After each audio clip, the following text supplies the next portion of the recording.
Bueno, pues vamos a seguir con el Rey. Creo que sí que habíamos empezado una pequeña parte. De todos modos, pues vamos a ver de todos modos las características de su obra. Al fin y al cabo tuvo una existencia muy larga, una vida muy longeva, aunque eso sí, pues no pudo evitar que se sucedieran en su vida problemas profesionales y también desgracias familiares. Pero aún así, digamos que su vida, su obra pues va a evolucionar a lo largo del tiempo, va a estar influenciado por otros arquitectos y por otras corrientes, no solo contemporáneas a él, sino también del pasado, una suerte de eclecticismo muy singular. Pero el caso. Lo primero que hay que señalar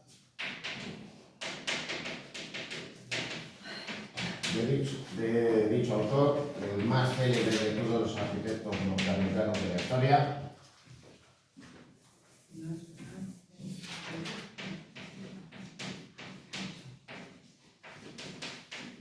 son sus inicios.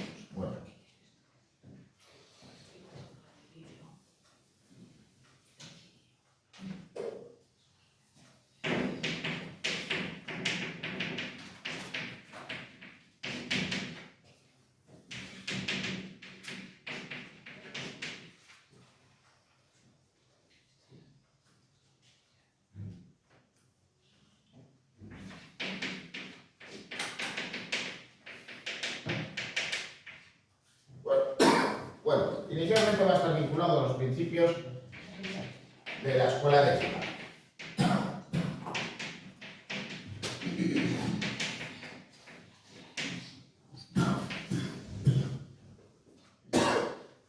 Y de hecho, pues va a trabajar en uno de los estudios, o probablemente el estudio más importante que había en la ciudad para aquel entonces. El estudio de los arquitectos Adler y Sullivan. Bueno, naturalmente que no mucho tiempo después de trabajar para ambos se va a desvincular, se va a establecer por su cuenta. Pero claro, digamos que esos inicios van a ser modestos en relación con las obras que realizaban dichos autores. Es decir, y esto va a ser una constante a lo largo del tiempo en su obra, él va a realizar viviendas en los suburbios. Claro, va a tener, digamos, una clientela formada por personas adineradas que viven en los suburbios de Chicago, pero claro, no va a recibir encargos de instituciones oficiales, de grandes empresas, etcétera, etcétera, etcétera, hasta bien pasado el tiempo. El caso es que, claro, en estos inicios como arquitecto, la influencia de la escuela de Chicago va a ser más que notable. ¿Y qué características presentaban los edificios de dicha corriente? Pues básicamente lo que defendían sus autores era un modelo de arquitectura basado en el empleo de materiales industriales, incluido también el hormigón, pero también el ladrillo, el hierro y el cristal, creando una arquitectura desornamentada. En buena medida también pues, por la falta de tradición arquitectónica en Estados Unidos. Pero de todos modos estos arquitectos, aunque defienden una arquitectura, digamos, distinta a lo que se estaba haciendo en la Europa del siglo XIX, inicios del siglo XX, no van a rechazar completamente la incorporación de elementos ornamentales e incluso en sus obras pues, pueden estar presentes elementos propios de los estilos historicistas. Así que claro, en estas primeras construcciones de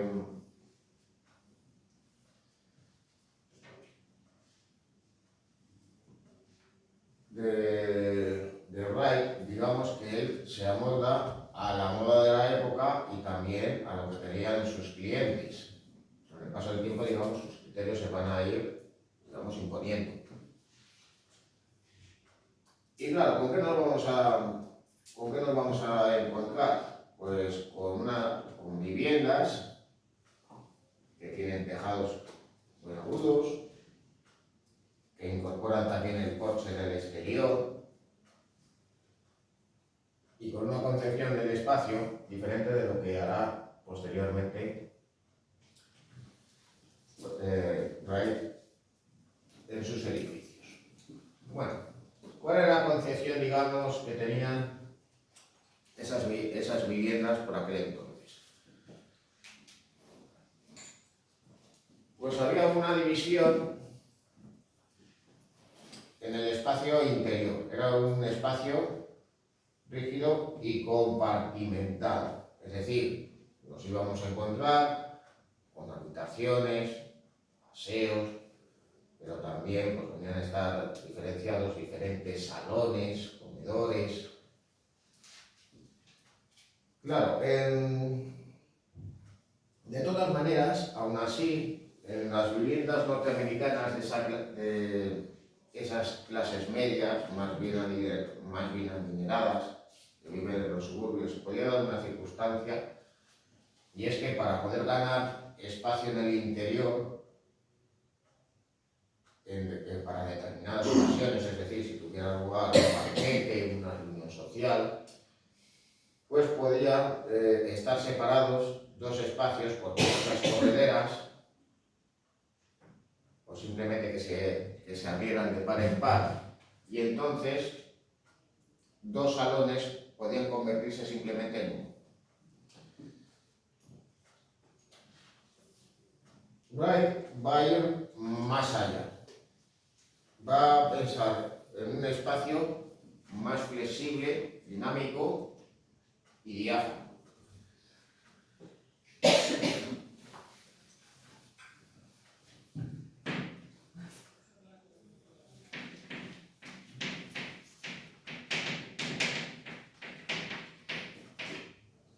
Así que, claro, sus casas van a ir evolucionando, van a ir cambiando con el paso del tiempo, desde esa primera construcción que realiza la casa Winslow,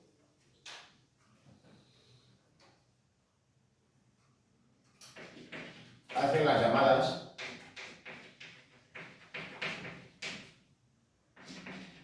casas de la pradera.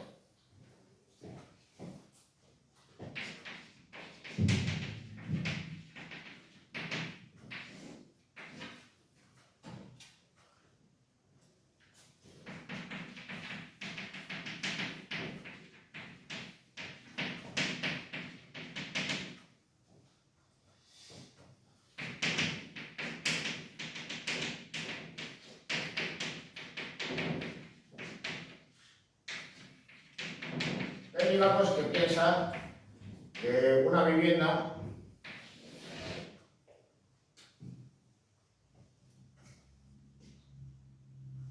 tiene que contar con espacios privados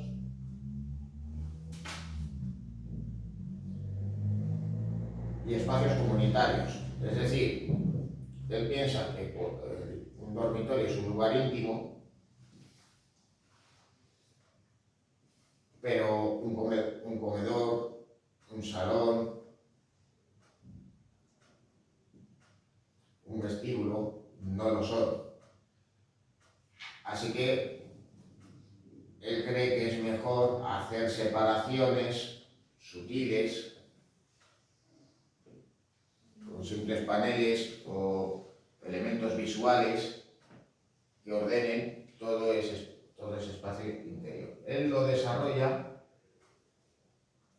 ya en 1900, en este modelo de casa ideal, en una revista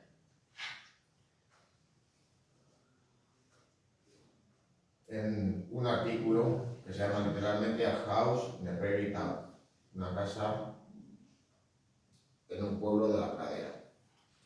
Y claro, pues, ¿qué es lo que piensa? Pues en un espacio amplio, continuo, que se puede modificar de una manera sencilla, quitando y eliminando elementos, y que tiene como eje vertebrador, curiosamente, la chimenea.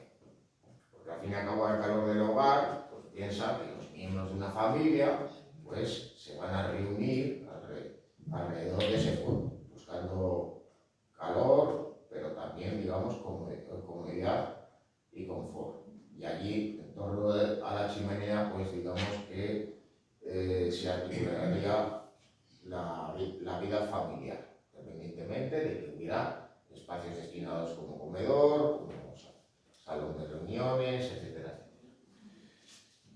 No deja de ser algo, de todos modos, muy curioso, que él pensara eso para las viviendas cuando Wright no era pues, precisamente una persona hogareña de vida familiar, con sus hijos, etcétera, etcétera.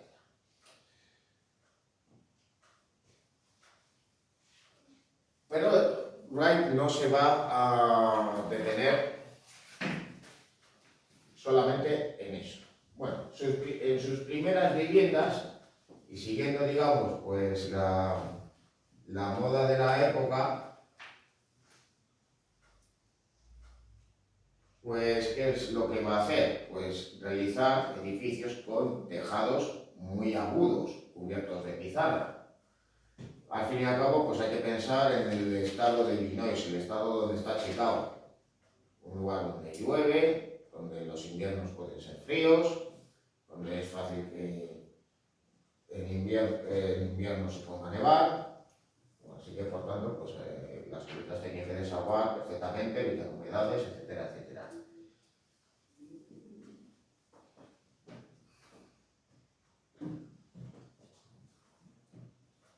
Sin embargo, con el paso del tiempo, en vez de hacer estos edificios pensados con un criterio que busca la verticalidad en la construcción, en el que los edificios pues más bien son de planta cuadrada o cuadrangular, con el tiempo va a pensar en modelos más parecidos a este, la casa Willys.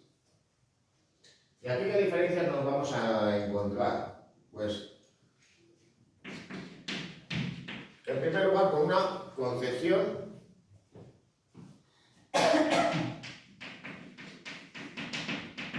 horizontal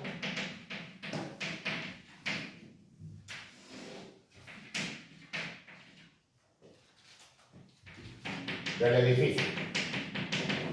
Ya que una fecha muy temprana, Wright piensa que las construcciones se tienen que adaptar al paisaje.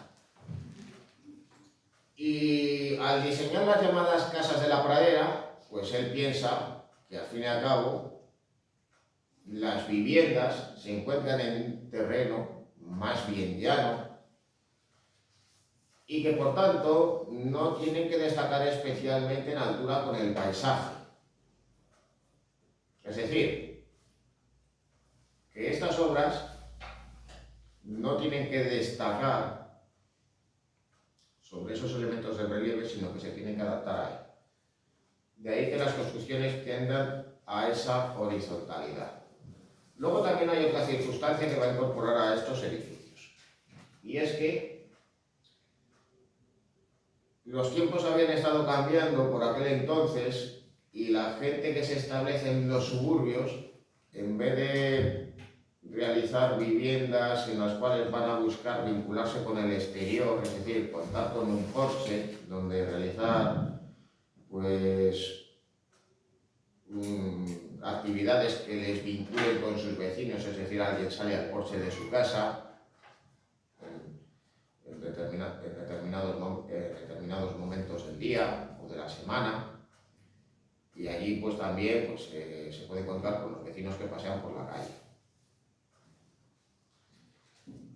Pero ya en el siglo XX, ¿qué es lo que pasa? Va a haber gente que pasea por la calle, que transita tranquilamente con un coche tirado con caballos, o sin embargo va a empezar a estar las calles recorridas por automóviles. Pues va a empezar a pasar lo segundo.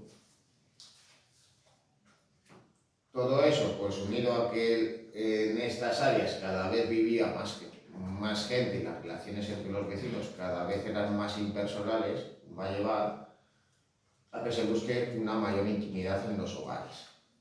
Para poder hacer vida al aire libre, pero sin perder la intimidad, Wright va a rodear los edificios con muretes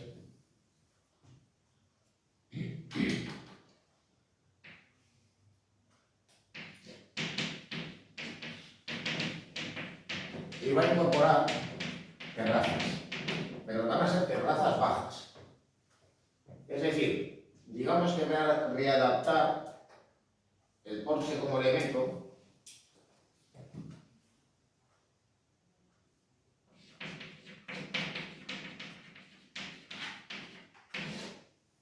en unas ocasiones, pues no va a rechazar naturalmente el empleo de terrazas en las alturas superiores, pero esas terrazas bajas pues van a permitir que esos porches se sigan utilizando, pero van a estar cerrados con muretes. Así que, claro, pues imaginaros, en una noche de verano, los habitantes de esta casa quieren hacer un cóctel o quieren cenar en familia, pero no quieren que los vecinos les vean. Así que lo pueden hacer aquí tranquilamente y con intimidad. Otro ejemplo mucho más simple. Los empleados domésticos quieren tender la ropa. Pues lo pueden hacer también en esta parte.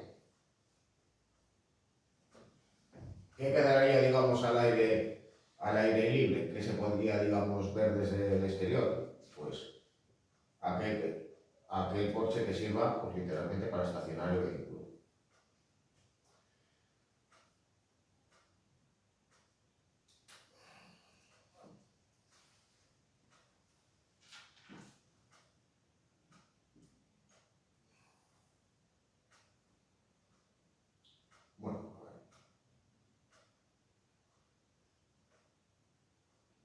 Bueno, el ejemplo, digamos, por excelencia de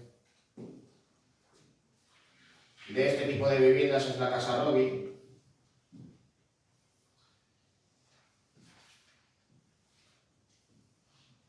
en la cual, digamos, estos principios, pues,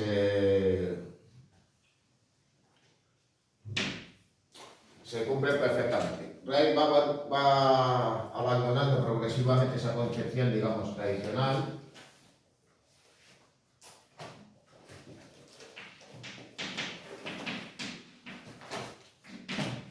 Y claro, debido a que se busca la funcionalidad de la construcción,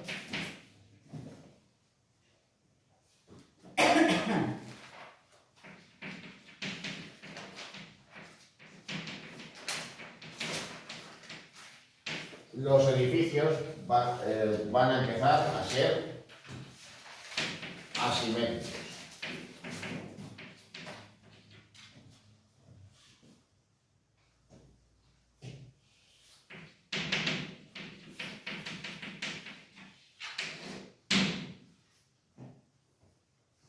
Bueno, luego además, la fachada va a ser libre. Y el aspecto del edificio va a ser este.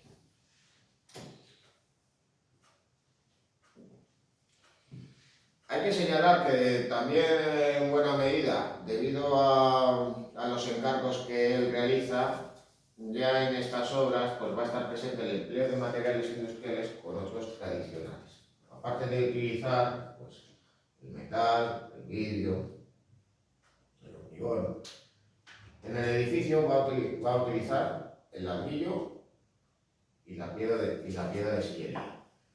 Aquí podemos reconocer pues, precisamente estos muretes altos, esas terrazas bajas que se encuentran en esta construcción, en la cual se da también otra circunstancia, y es que esto empieza también a estar valorado por los arquitectos debido a las demandas de los clientes.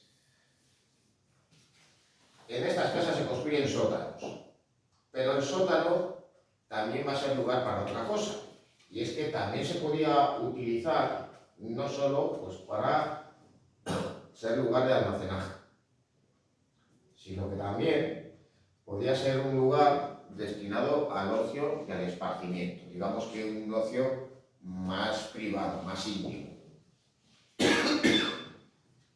Claro, si se quería aprovechar precisamente ese lugar de la casa,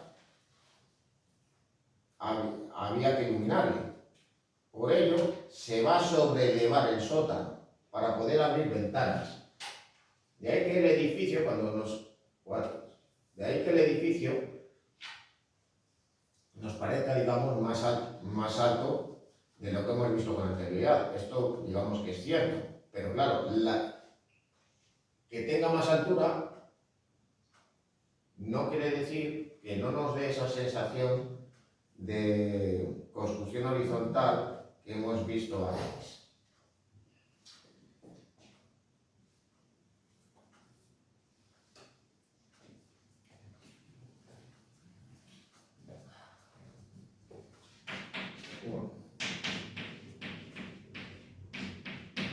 Bueno, ya en el siglo XX,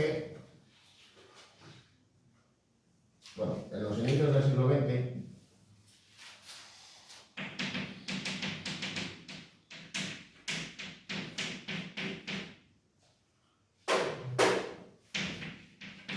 además de su interés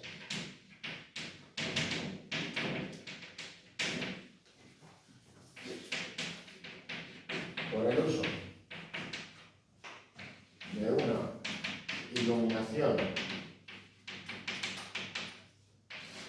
cenital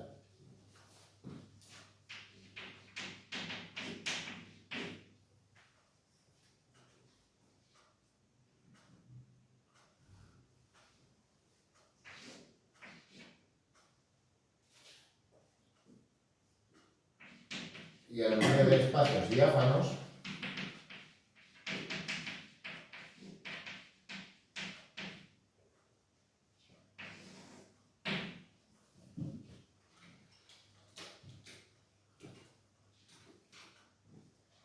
hay que señalar otra cosa, y es el uso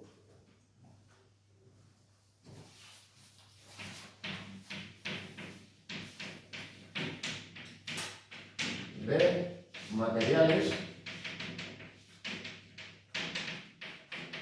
industriales y tradicionales. La madera inicialmente la va a limitar a los interiores, luego ya con el paso del tiempo y en función de la localización también la incorporará al exterior del edificio. Pero muy habitualmente va a utilizar el ladrillo, va a utilizar la piedra,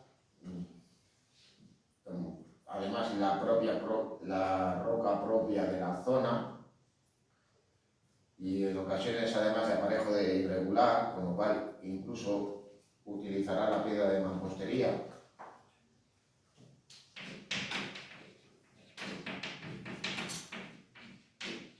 Ello, de todos modos, sin renunciar al uso del hormigón, del metal y del vidrio.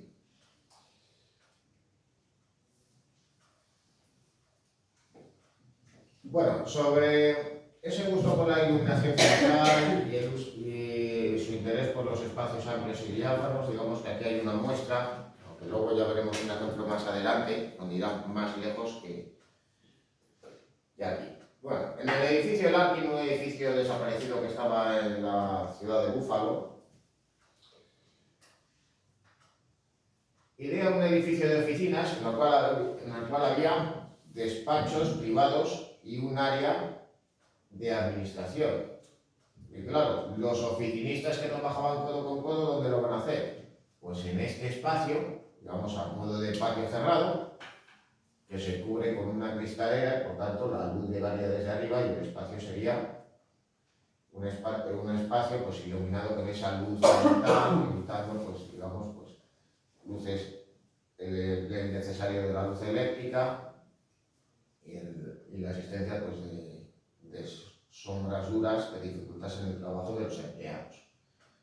Aún así, de todas maneras, claro, la obra de Wright irá evolucionando con el paso del tiempo, pero yo no sé cuál es la sensación que os pueda dar precisamente este edificio. Es como que literalmente que los... No, yo no digo que sea feo. Yo no... que los edificios sean bonitos o feos. Pero sí que evidentemente lo que sí me parece es que, aunque la iluminación, digamos, podría ser apropiada para el ambiente de trabajo, la propia construcción parece como que está consiguiendo esquechando a estos trabajadores, como si literalmente a nosotros nos pareciera que les han encajonado.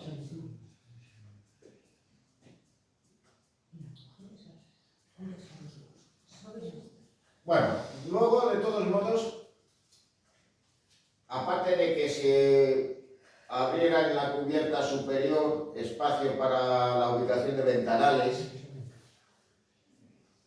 también para lograr esta luz cenital que iluminase el interior y diera una sensación de diafanidad y de calidez, se podía complementar también con el empleo de ventanales en la parte superior, algo que va a realizar en el templo unitario de Oak Park. Bueno, Wright estuvo vinculado a la iglesia unitaria, una de las iglesias protestantes de Estados Unidos. En los edificios de dicha iglesia nos vamos a encontrar, por un lado, con una parte destinada al lugar donde tienen lugar las ceremonias religiosas, el lugar destinado al templo. Y luego está el espacio que denominan como casa, lo que vendría a ser, digamos, el lugar de reunión y el lugar pues, de celebración de actividades, digamos, especiales, el lugar donde se reúnen pues, todos los miembros de esa comunidad religiosa. De ahí que, claro, pues aquí se distinga, digamos, el templo y aquí, digamos, la casa, con diferentes espacios. Esto, de todos modos, es el espacio del llamado templo.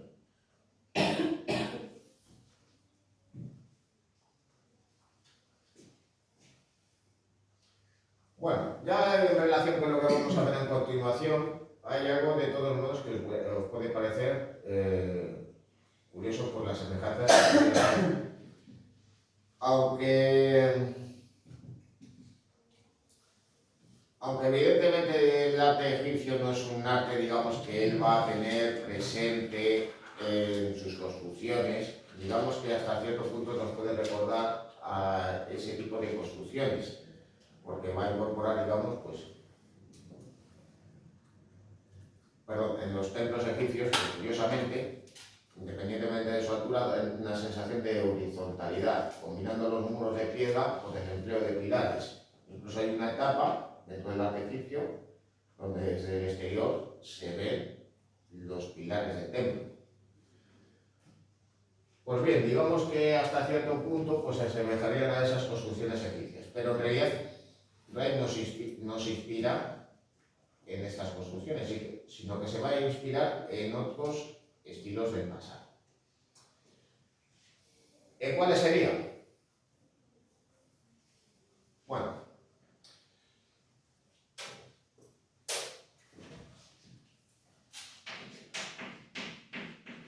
él, en la primera década del siglo XX, va a viajar por primera vez a Europa, va a viajar también a otros lugares del mundo y va a conocer otras maneras de construir.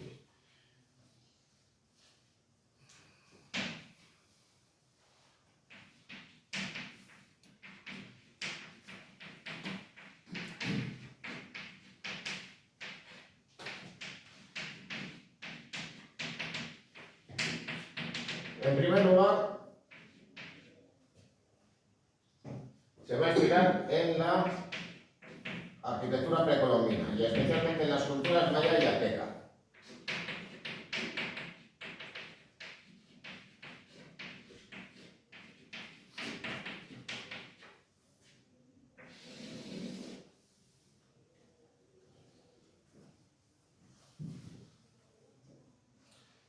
En las construcciones de ambas culturas, aunque claro, los aztecas son bastante posteriores y por tanto tenían un mayor dominio técnico, van a realizar edificios de mayor tamaño y de mayor altura, se caracterizan por tener construcciones aterrazadas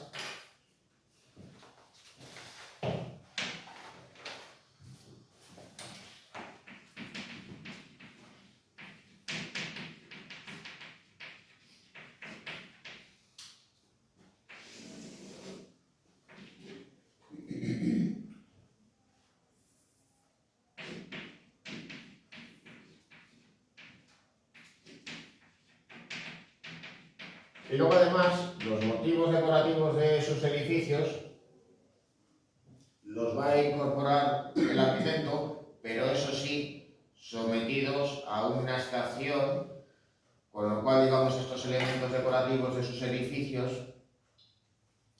nos van a recordar a la decoración que por aquel entonces está presente en los edificios vinculados al llamado Art Deco.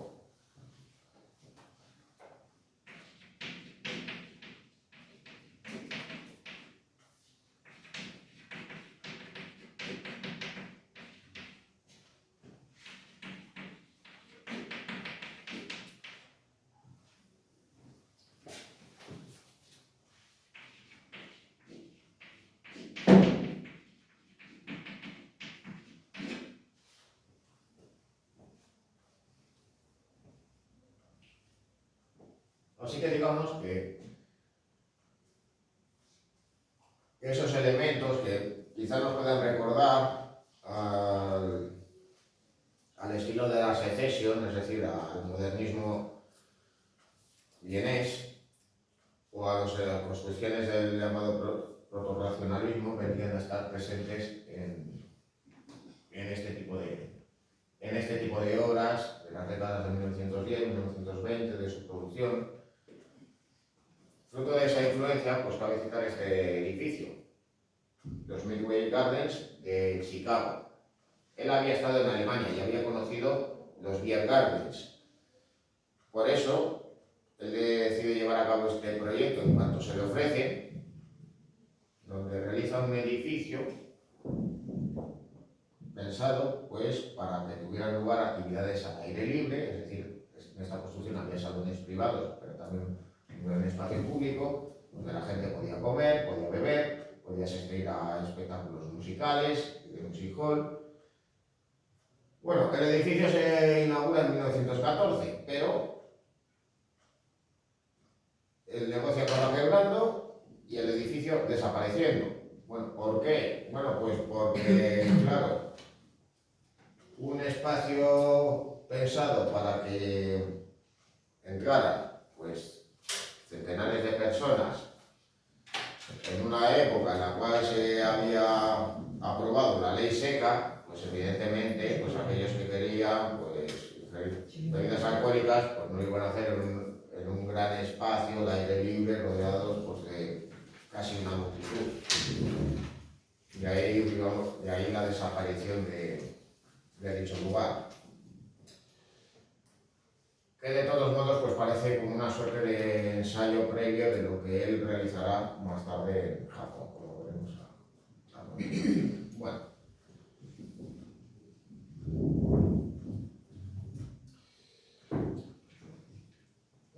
esto de todos modos, esta vivienda, digamos que se asemeja pues, precisamente al templo unitario de Bagpar que hemos visto anteriormente. En esta casa, pues claro, predomina la horizontalidad, están presentes los elementos decorativos.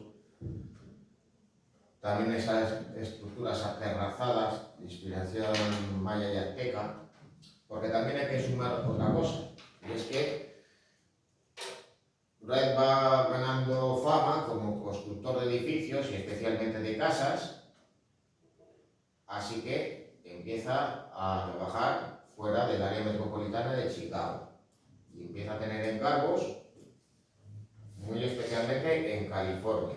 Allí va a realizar viviendas de mayor tamaño que también tenían que contar con otros espacios que no contaban con que no tenían pues esas viviendas que había realizado en el Medio Oeste, es decir, ya con jardines más amplios, con piscinas, etcétera, etcétera, etcétera. Aparte también de ser pues, viviendas más amplias y lujosas. Todavía sí cabe.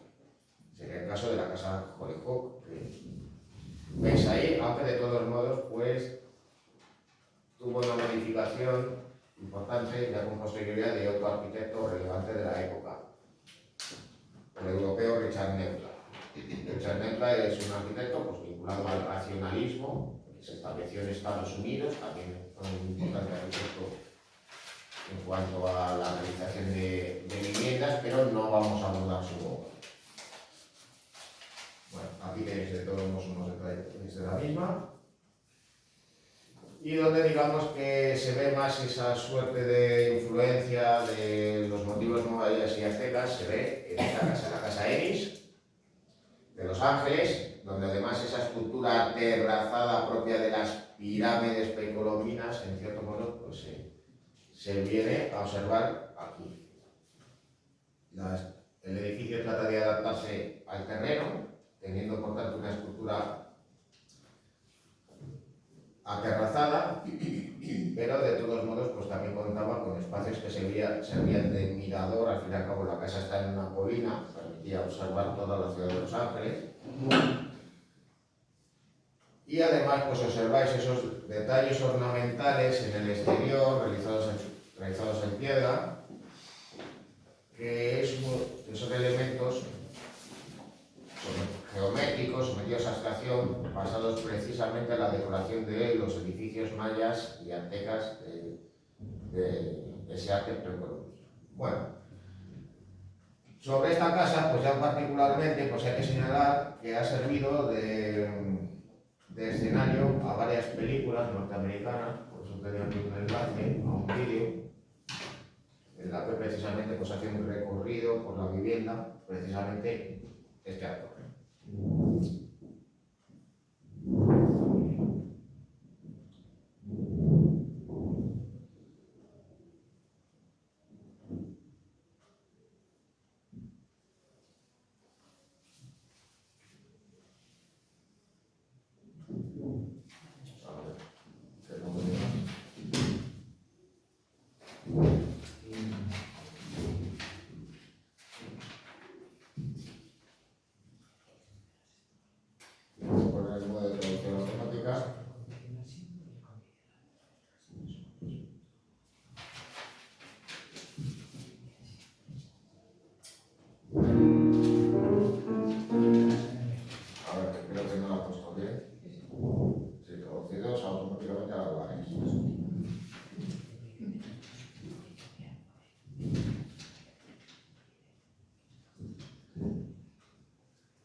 Bueno, el que va a hacer el recorrido por la casa es un autor de origen venezolano llamado Edgar Ramírez, que ha trabajado pues, en diferentes producciones norteamericanas, pero de todos modos, pues, bueno, quizá por su cara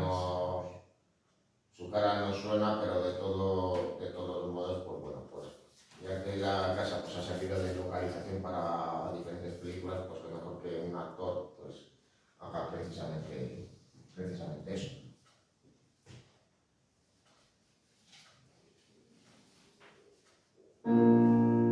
$6,200 square feet, 3 bedrooms, 3.5 baths, 30,000 blocks used.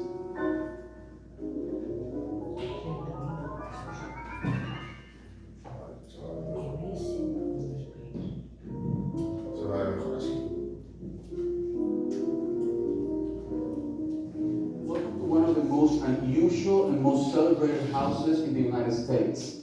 This is the Ennis House. It was designed and built in 1924 by legendary and amazing American architect Frank Lloyd Wright. Frank Lloyd Wright ended up designing 4 textile block houses in LA, but this one was its most ambitious.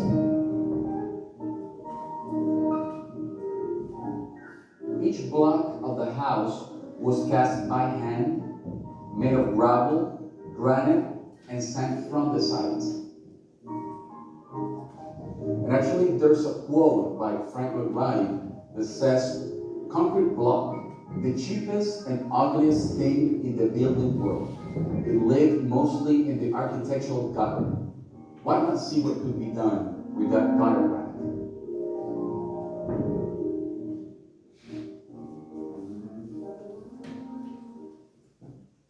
Some of you might be thinking this house feels very familiar, and that's because it's being used as a backdrop for movies, TV shows, and fashion shoots. Female, House of the Haunted Hill, Day of the Locust, and of course, Ridley Scott's Dead Part.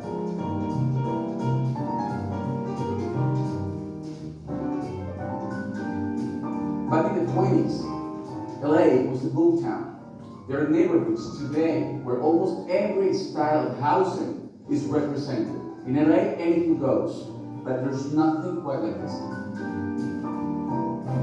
One architecture critic once said that this house was better suited for a Mayan god than for an American family. But an American family did live here. Charles Ennis and his wife Mabel, they used to own a men's clothing store in downtown LA. They were the ones who commissioned the house. In 2005, the house was actually on a list of the most endangered historic places. Dave Romberkel, a champion of great design and architecture, came to the rescue. And after 4 years of renovations, the Ennis house has never looked better.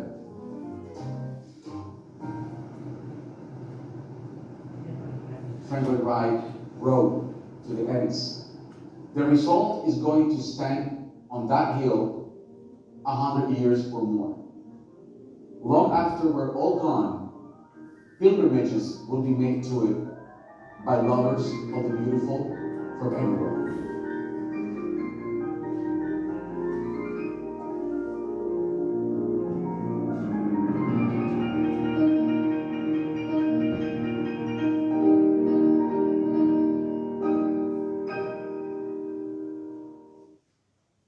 Bueno, pues la casa pues, ha servido de localización para muchas películas, siendo pues, la más conocida de todas ellas el film Blade Runner, de los años 80.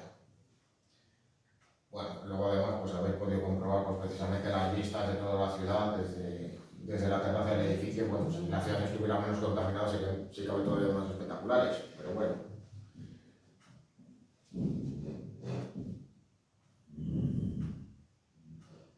Bueno, otro ejemplo de ello, y donde en cierto modo pues, trata de recrear el ambiente selvático, centroamericano, en el cual están estos edificios de la cultura maya, es esta casa, la Casa Mila, que nuevamente pues, veis que en el exterior pues, juega con esos bloques de piedra, con esa decoración geometrizada.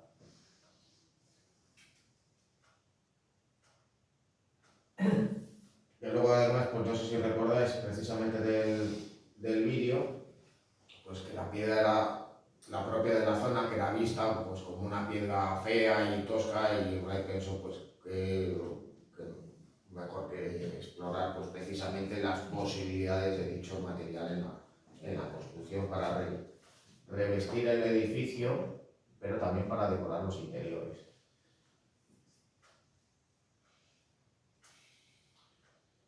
Bueno, luego hay que tener en consideración que con el paso del tiempo Wright va a ir desornamentando los edificios, va a abandonar, digamos, esa creencia por la decoración en esta etapa de su obra, no solo pues, por influencia del racionalismo europeo, sino también por el cambio de gusto en la clientela. Bueno,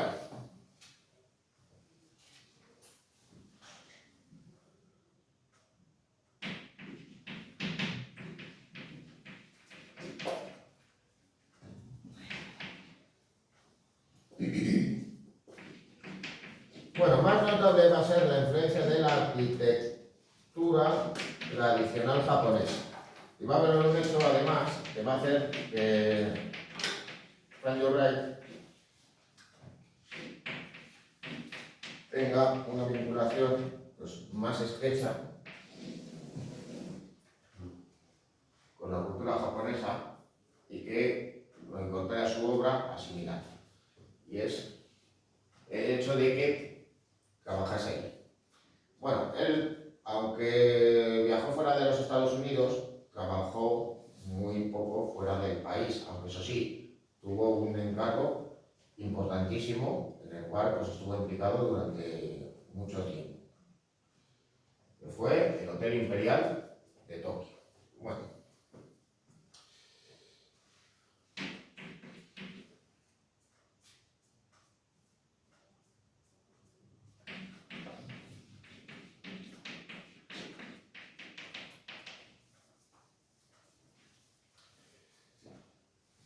Allí comprueba cómo los edificios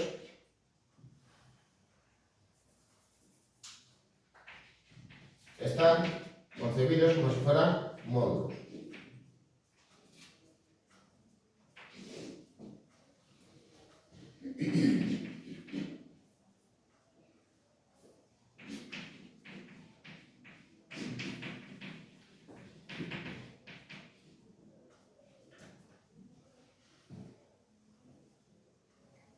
Al igual que en los edificios que había estado realizando con anterioridad, Wright comprueba en Japón cómo las construcciones tienden a la horizontalidad.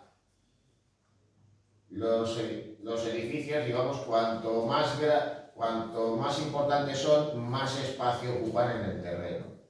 Y los espacios se van a dividir en diferentes módulos. No buscan destacar en altura. También por una cuestión muy simple, y es que claro, Japón es una tierra de terremotos, de tifones, de maremotos. Los edificios que buscan la verticalidad, evidentemente, pues eran más fácil que se vinieran abajo que aquellos que estaban concebidos horizontalmente. Además, esas construcciones apaisadas eran más fáciles de reconstruir que esos edificios que se construían en altura.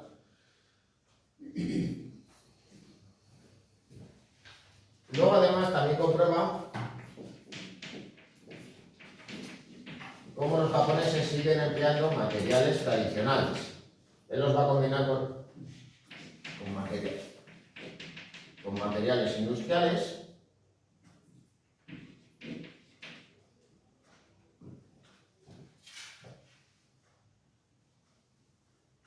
Especialmente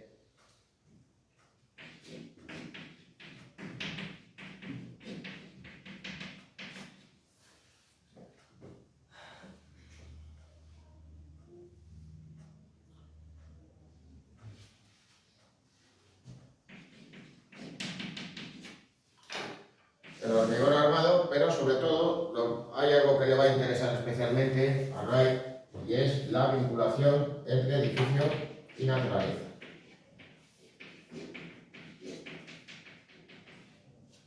Él va a tratar de incorporar a su obra la concepción del llamado jardín japonés. Jardín japonés, digamos que lo que trata es de asemejarse al entorno natural y el edificio, pues a su vez, tiene que tener una vinculación precisamente con esa área jardinada.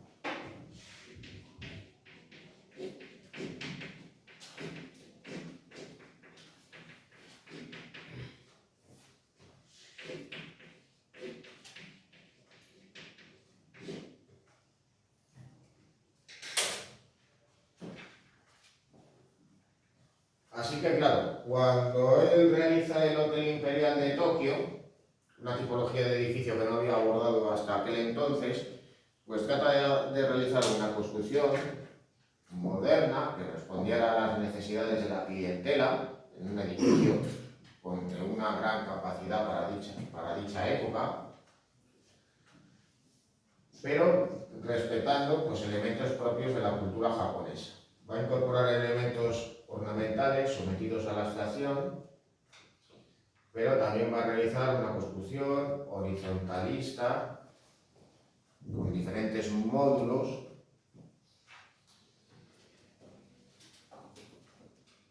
en un edificio que de todos modos pues hay que señalar que actualmente ha desaparecido. El Hotel Imperial de Tokio no es el Hotel Imperial de Rai, fue reemplazado por una construcción allá por los años 60. Aún así, de todos modos, sobrevivió a un gravísimo terremoto y se vio afectado parcialmente por los bombardeos masivos que sufrió la capital japonesa durante la Segunda Guerra Mundial. Claro, luego digamos que el estado de conservación del edificio y la necesidad de tener un hotel más moderno y de mayor capacidad, pues condujo lamentablemente a la desaparición del mismo.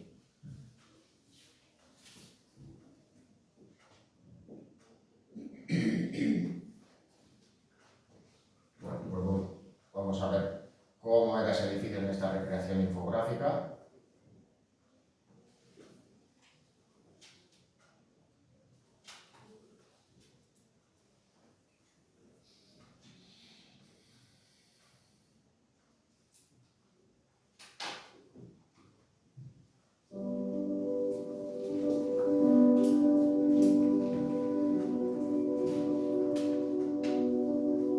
Ahí aparecen algunas fotografías de cómo era el edificio.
Ahora vais a ver los espacios interiores.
sí que incorporaba diseños, luego ya ejemplos de mobiliario, pues eso ya lo dejaba más en manos de colaboradores.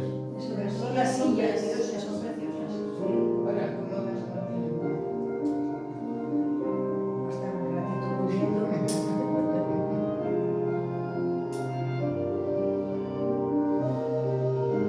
Son bonitas, bonitas las sillas. Bueno, todo el edificio es precioso. Qué pena destruir esto.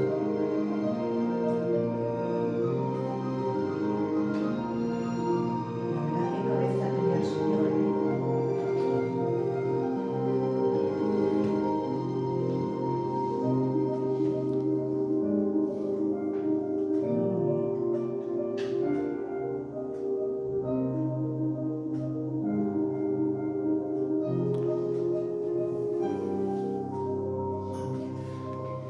Ese ya sería el salón principal.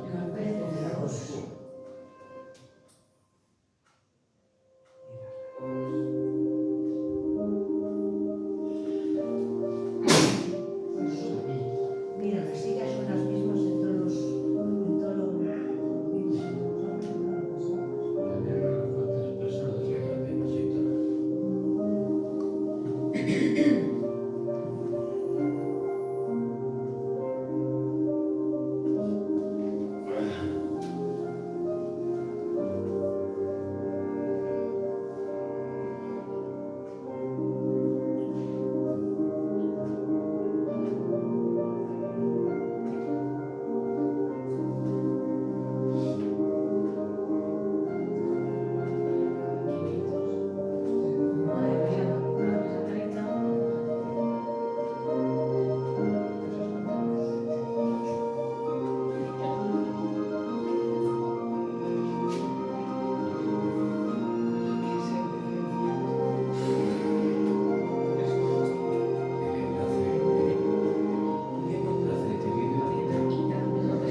Claro, que digo que a lo mejor cosas, pues que hay maravillas dentro de ese... Esta parte de aquí.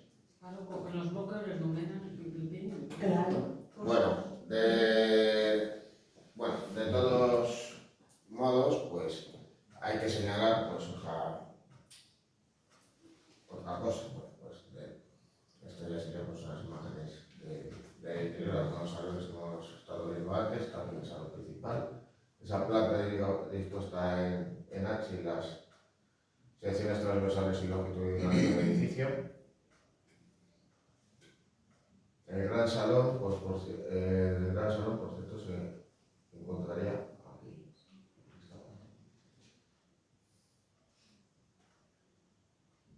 Bueno, de todos modos, pues al tiempo que estaba allí, pues realizaba un encargo más modesto, que fue pues, el colegio Yu Gakuen, realizado pues, allá por 1921, edificio pues, que todavía pues, se conserva en... Y las sillas también son originales. ¿Os habéis fijado? Las sillas del colegio también son muy chulas. Bueno, de todos modos, a partir de la década de 1930 y aún bajo la influencia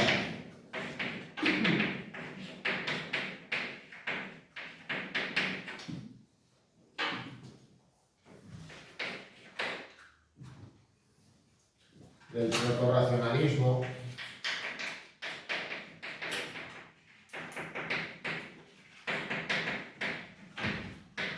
y de la arquitectura moderna,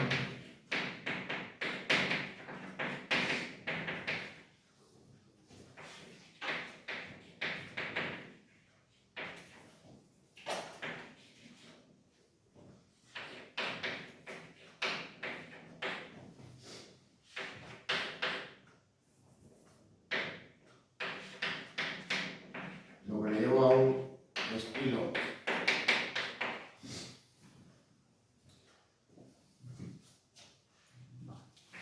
más desornamentado, es decir, esos elementos decorativos lo hemos visto en el interior en el interior y el exterior de las construcciones van a desaparecer.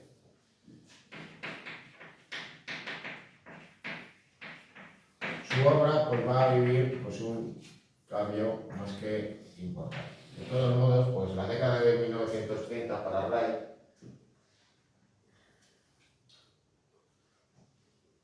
va a ser una época de crisis, pero también de cambio, y digamos que se va a reinventar a sí mismo. Él de todos modos pues despreciaba la obra de los arquitectos europeos vinculados al llamado estilo internacional o estilo moderno, pero eso no quiere decir que no conociera su obra y que no incorporase elementos a la misma, porque claro, esa concepción modulada y funcionalista de la arquitectura que se estaba llevando a cabo en la década de 1920 en Europa, él también la incorpora.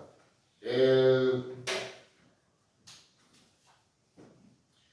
seguía manteniendo el uso de cubiertas a dos aguas, pero claro, eso no quiere decir que no utilizase cubiertas aterrazadas en sus construcciones, allá por la década de 1920. Lo hemos observado, pues, por ejemplo, la Casa Ellis. Así que, claro, pues, naturalmente, pues, digamos que esos principios de Le Corbusier, pues, también, digamos, le van a influir más de lo que él estaba dispuesto a reconocer. El caso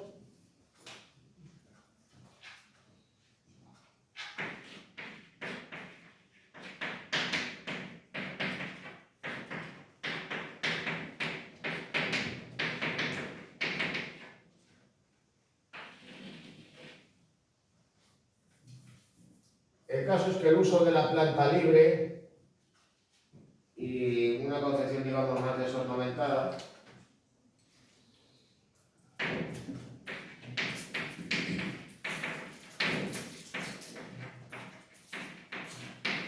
se va a unir a una mayor integración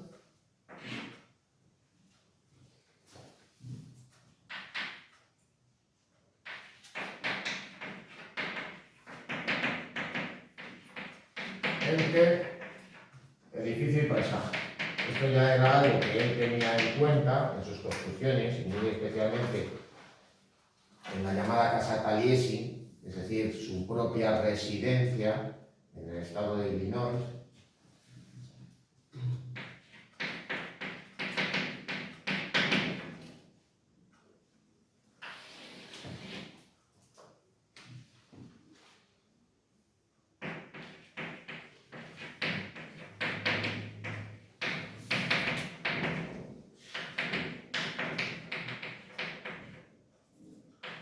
Luego, por otro lado, también se va a interesar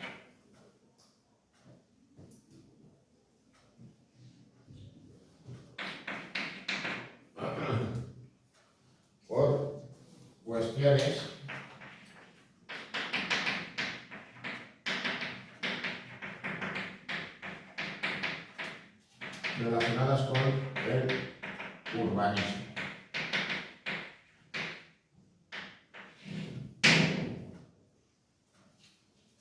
Es decir, cómo integrar el edificio pues, en el propio tejido urbano, porque claro, hemos visto pues, en estas construcciones que hemos visto hasta el momento, pues cómo realiza obras que están pues, en la periferia o en áreas suburbiales, pero claro, cuando le mandan a hacer, bueno, cuando tiene el encargo de realizar un edificio, pues en la propia Manhattan, pues era una cuestión que él tenía que tener en cuenta.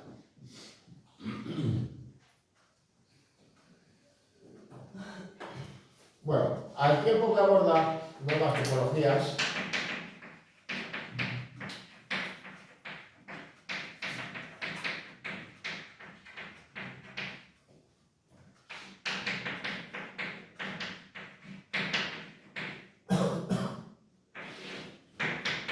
incluida la construcción de edificios en altura, él llega a proyectar un rascacielos que ni más ni menos tenía que haber medido 1800 metros de altura. Evidentemente no lo pudo realizar, no está previsto que se realice, pero sí que veremos un edificio de cómo podría haber sido un rascacielos si él lo hubiera diseñado.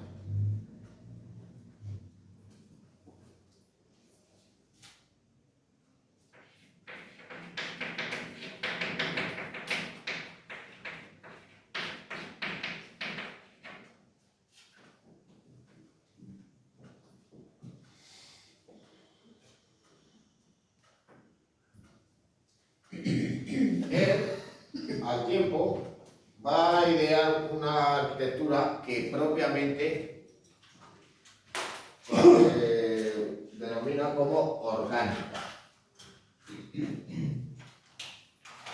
Así que, aunque va a seguir utilizando módulos geométricos, prismáticos, y a diferencia de lo que hacían los arquitectos racionalistas, va a incorporar la curva en sus construcciones.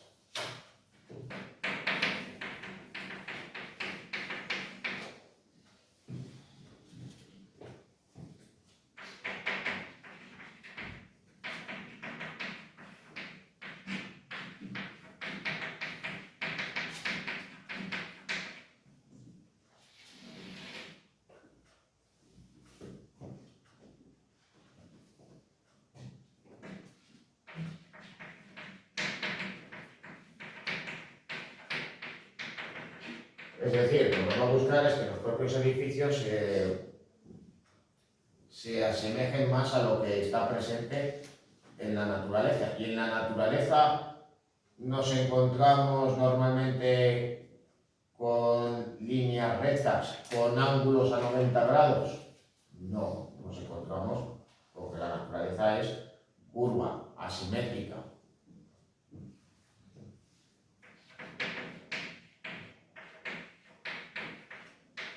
Esto pues sobre todo va a ser reconocible, va a estar presente en sus obras a partir de la década de 1930. Bueno, ya veremos esto de todos modos un poco más en profundidad, pero claro, cuando le encargan ni más ni menos que todo un edificio empresarial, el edificio de oficinas Johnson Wax, en la localidad de Racine, pues la línea curva va a estar muy presente, no solo en los exteriores, evitando pues, los ángulos duros, como podéis observar, sino también en los interiores, ya sea en el vestíbulo del edificio, lugar que servía también de aparcamiento y donde además pues, iría una zona que al mismo tiempo también era estanque jardín, algo que lo que buscaba era, digamos, mejorar el confort y el bienestar de los trabajadores, lo cual también lleva a cabo en el propio edificio de administración, el lugar, digamos, más conocido dentro de este edificio. Aquí, a diferencia de lo que hemos visto con anterioridad, en este edificio administrativo vemos un espacio más amplio y diáfano, debido pues, al empleo de la iluminación cenital conseguida pues, a través ventanas en la parte superior, pero sobre todo a través de la iluminación eléctrica que está en la parte superior, pero en cierto modo pues tratando de recrear el aspecto que pudiera tener pues un bosque, pues iría estos soportes con esos elementos circulares en la parte superior,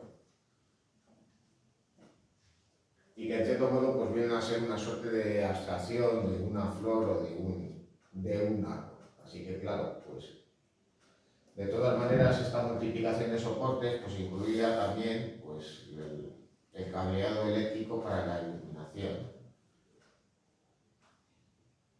Piensa que es mejor pues multiplicar el número de pilares para soportar la cubierta que utilizar pocos y más gruesos. De ahí, digamos, pues este espacio, digamos que tan singular.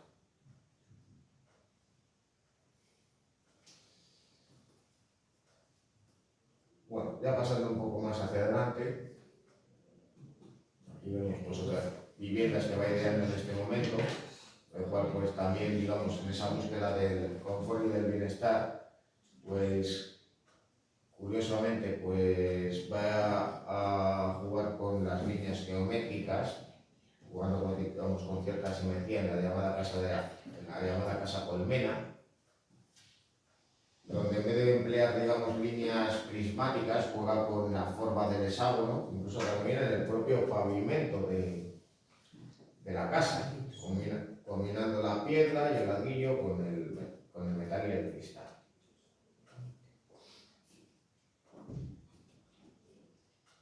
Luego además, pues ese espacio, digamos, amplio y flexible, pues lo va a ordenar de una manera muy curiosa. Al tener una forma, digamos,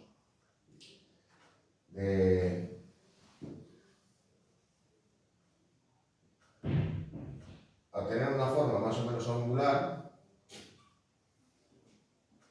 pues ¿qué era lo que sucedía? Pues ese espacio, digamos, interior, un tanto flexible y dinámico, pues tenía diferentes espacios diferenciados de manera muy sutil y ordenados alrededor de la chimenea.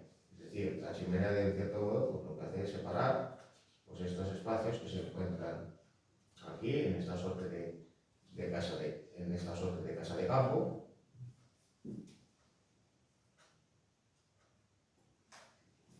Como podéis de todos modos comprobar. Es decir, este sería la parte correspondiente al salón. Y esto sería, digamos, pues otro espacio, digamos, ya más diferente. Y la chimenea ahí está.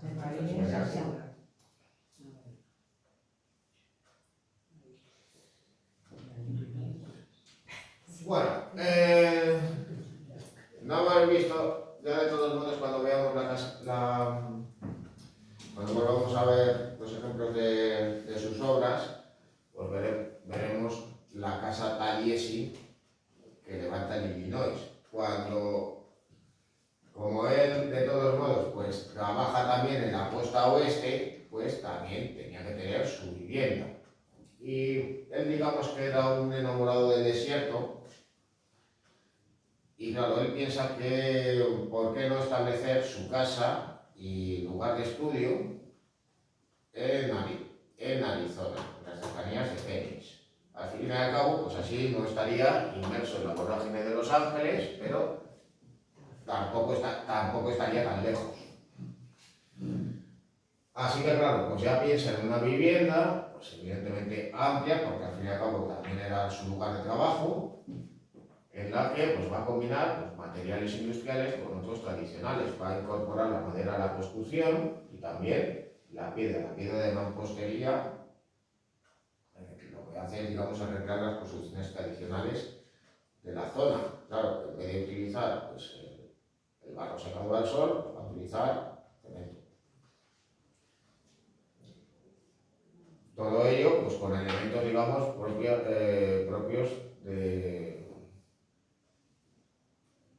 o apropiados que él consideraba necesario, pues evidentemente un estanque que podía servir también de piscina. Esto ya serían pues, imágenes de del interior, donde utiliza esa cubierta a dos aguas, digamos, tan singular. También de cara a aprovechar una iluminación cenital del interior del edificio.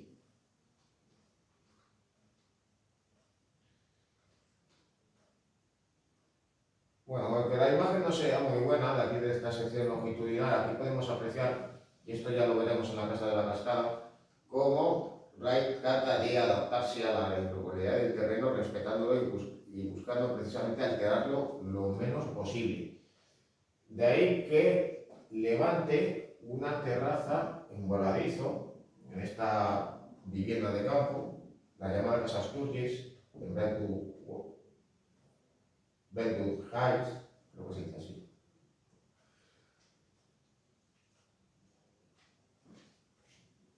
Construcción en la que nuevamente va a emplear la madera en los exteriores. Este voladizo, pues evidentemente permite salvar el desnivel del terreno y eliminar de todos modos los puntos de apoyo en la construcción sin comprometer a la estructura del edificio. Bueno, esto ya se queda todo, pues no tiene que desaparecido. Bueno, aquí lo que veis son los planos y las secciones del Museo Guggenheim de Nueva York. Bueno, él recibe el encargo por parte de Solomon Guggenheim para construir un museo para albergar su colección, ni más ni menos que en la Quinta Avenida de Nueva York, el lugar más exclusivo de la isla de Manhattan. Bueno, él acepta el reto y piensa en realizar un museo muy diferente de lo que eran los museos por aquel entonces. No había abordado esta tipología y él lo que piensa es en realizar una construcción en altura, pero que evidentemente no iba a ser un rascacielos. Luego, por otro lado, también piensa en ordenar el espacio de manera diferente a lo que tradicionalmente venían a ser los museos. Los museos que venían a ser, pues construcciones pues, más bien apaisadas, divididas en múltiples salas, con lo cual nosotros vamos pasando de un espacio a otro, como si estuviéramos, en cierto modo, como recorriendo un laberinto. Wright, que de todos modos pues, no se sentía pues, atraído hacia la colección de arte contemporáneo que había reunido precisamente su cliente, lo que piensa es en algo diferente, no en un espacio que estuviera dividido en múltiples salas, sino en un espacio continuo y flexible en el cual los visitantes pudieran recorrer toda la muestra. Así que él piensa en realizar un edificio en el cual los visitantes empiecen desde arriba y progresivamente vayan visitando, observando la colección, descendiendo hacia abajo, con lo cual va a recurrir a una rampa helicoidal y por tanto el edificio se va a ir estrechando ligeramente hacia su base. Naturalmente, que también tenía que pensar en otros espacios destinados a dicho museo. Bueno, si el edificio se hubiera hecho ahora, pues ya tendría que haber estado pensando en el lugar donde se emplazaba la tienda, seguro.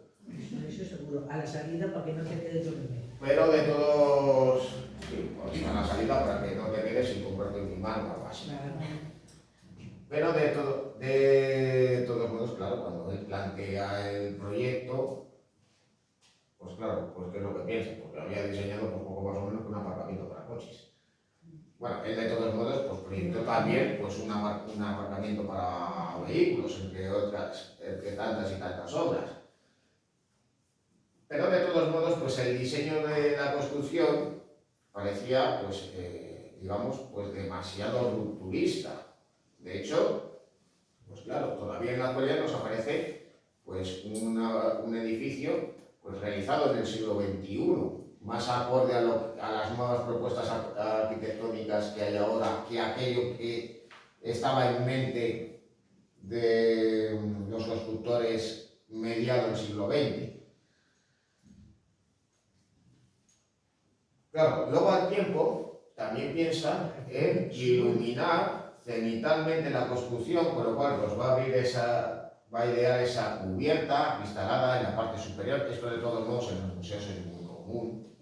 Al fin y al cabo pues, es una iluminación cenital y tamizada, lo que permite es observar mejor las obras de arte que están expuestas, evitando pues, las sombras y los ángulos duros. También evidentemente va a evitar las esquinas en el interior. Pero claro, pues todo ello pues, le ganó, digamos, la incomprensión. El proyecto tardó mucho tiempo en realizarse, no porque costara realizar el edificio. Independientemente de los gastos derivados, porque bueno, de todos modos también el edificio, pues, en su construcción, digamos que se fue encareciendo el presupuesto, pero aún así digamos que eso no fue justificación suficiente. El hecho es que los herederos de Guggenheim rechazaron el proyecto y lo pararon, estaban dispuestos a recurrir a otro arquitecto. ¿Pero qué fue lo que hizo Wright? Bueno, esto ya en el documental que veremos más adelante lo veremos. Bueno, ahí veis cómo además pues, tenía que adaptar la construcción al propio solar, como de todos modos Wright, pues lo que buscó de todos modos fue singularizar el edificio dentro del lugar. No podía competir en altura, pero sí en cuanto a diseño. Pero claro, ¿qué fue lo que hizo para que el proyecto se llevara a cabo finalmente? Pues recurrió al alcalde de Nueva York, no, al gobernador del estado, tampoco, al senador, tampoco, al presidente de los Estados Unidos, tampoco. Adiós. Ya no es más. Pues a lo más parecido a Dios que había en ese momento en Nueva York. Al dinero. Que no, a la persona más poderosa que había en ese... Que no. Es Dios. Exacto. Al equivalente al concejal de urbanismo. ¿Y ese señor quién es? Bueno, pues ahora os voy a explicar quién fue. Porque se menciona en el documental. Es que era listo. Y fue un tal Robert Moses. Claro, que era muchísimo poder. Bueno, pues Robert Moses, que olvidaron de que si tenía dinero o yo qué sé. A ver, Hombre, pues si tenía dinero ya era más que Dios. Hombre, Uy, sí, oye. voy a tener visión que no te Para tener tanto poder, bueno, a ver, os lo explico. explícalo. En vez de que os lo imaginéis, que es peor. Bueno, Robert Moses trabajó en el ayuntamiento de Nueva York. Digamos que vino a ser el responsable de una oficina, la responsable, pues curiosamente, de la destinada a la construcción de viviendas y parques. Y él inicialmente, pues, quien colaboró inicialmente fue con uno de los alcaldes más importantes de la ciudad, que era LaGuardia, el alcalde en los años 30, el alcalde que vivió los tiempos de la ley seca y que tuvo que enfrentarse pues, al crimen organizado de la mafia de Nueva York con personajes como Lucky Luciano. Pero claro, él digamos que, aunque era un colaborador suyo, pues con quien digamos se las tuvo tiesas fue pues, precisamente con alguien que trabajaba para las instituciones, con Robert Moses. O sea, que al mismo tiempo fue su colaborador, pero también una suerte de enemigo. Una vez que LaGuardia dejó de ser alcalde, pues digamos que Moses se convirtió pues, en el personaje más poderoso de la ciudad. Se fueron sucediendo alcaldes y él, pues digamos que fue haciendo y deshaciendo a su voluntad. Y si Nueva York tiene el aspecto que tiene en la actualidad, fue sobre todo gracias a él, para lo bueno y para lo malo. Es decir, por un lado él ideó la construcción de edificios de uso público, también parques, jardines, puentes que comunicaran mejor la ciudad, amplias carreteras y autopistas que permitieran comunicar el centro de Nueva York con la periferia. Pero claro, todo eso también, de todos modos, aquí lo habéis fotografiado, todo eso pues a costa de una ciudad que ya estaba edificada. Es decir, se hizo pues a costa de derribar áreas de la ciudad completas, prácticamente barrios enteros, y segregando unas zonas y otras. Si bien los barrios de Harlem y del Bronx pues eran zonas, digamos, con una población, digamos, popular, un tanto marginal, la construcción de esas grandes autopistas y la edificación de nuevas viviendas segregó aún más a esta población integrada pues mayoritariamente por afroamericanos e inmigrantes latinos. Todo ello pues también teniendo en cuenta que lo que hizo fue privilegiar el vehículo privado sobre el transporte público.